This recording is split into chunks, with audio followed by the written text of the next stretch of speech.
What was the budget like? Did you have enough to cover along? Well, we had a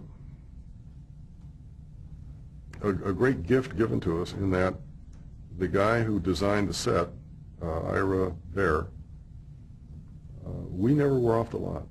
It was unheard of for us to be off the lot because he had designed a school set of 3 or 4 classrooms, a very, very large lobby, a very, very long hallway, a large rehearsal hall, a theater with a stage, steps leading to a long stairway leading to the 2nd floor.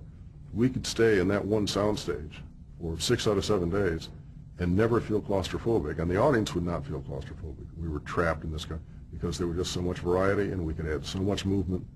We'd occasionally go out to shoot some street scenes, but that was, we could and did a lot of times. All 7 days we were there. Did you do on-location work as well? A little bit. We went back to New York because there was times, when you want Times Square, you want the Plaza, you want whatever, just to see it in terms of texture and whatnot. We shot in the Village, we shot in the East Side, we shot in Times Square, we shot around the Plaza, shot around the Empire State Building. We were only back there for maybe 4 days at a time. But they were very busy days. Did you do it throughout the run, or maybe toward the end? We did it first 2 years. 3rd year, I'm not sure if they did it or not, and then they tried to go back and do it the 4th and 5th year. I wasn't there the 4th and 5th year, so I'm not sure about. And the dance numbers, are there any that come to mind where you were just amazed at how the work that was involved? Oh, yeah. They did one that was a tab version of Othello. Title of the song was Desdemona. And it was Gene Anthony Ray playing Othello and Laurie Singer playing Desdemona, and it was a tab version of the entire play. And it was, it just cooked. It just went, and to put that together with the costumes and the whole deal, and put that together in, 3.5 days or something like that was amazing.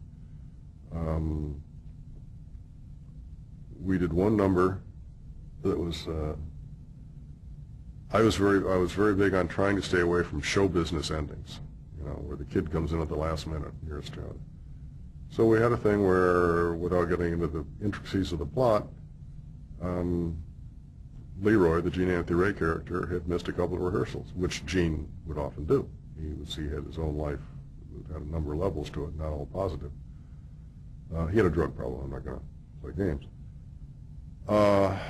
And the point of the story was that he showed up ready to cook on the night of the performance, and the Debbie Allen character said, "No, you're gone. You're not in this number. You've walked your way out of this number." This guy, Michael DiLorenzo, another one of our dancers who went on to have his own series later on, he's doing the number, period, out. That's all there is to it. And the number, and he bitched a little bit, and he went stalking out, and the number starts off, and Michael DiLorenzo's doing a great job. And it's cooking, it's good. And we've seen parts of this number in rehearsal, so we're sort of seeing it now in full flower. And you cut to the wings, and somebody standing next to Debbie and says, "Where's Leroy?" She says, "I don't know, somewhere, I have no idea where it is." And you pull off her, and you pull off the backstage area, and you push down the hallway, and you come down to the rehearsal hall. And this is a long shot. This is the shot that was maybe 30 seconds, which is an endless amount of time.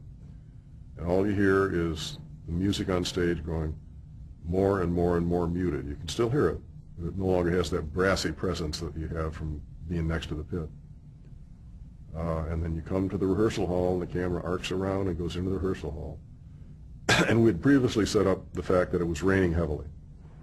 So the rehearsal hall, which had skylight windows to one side, is just rippling with light as all the water is running down the windows.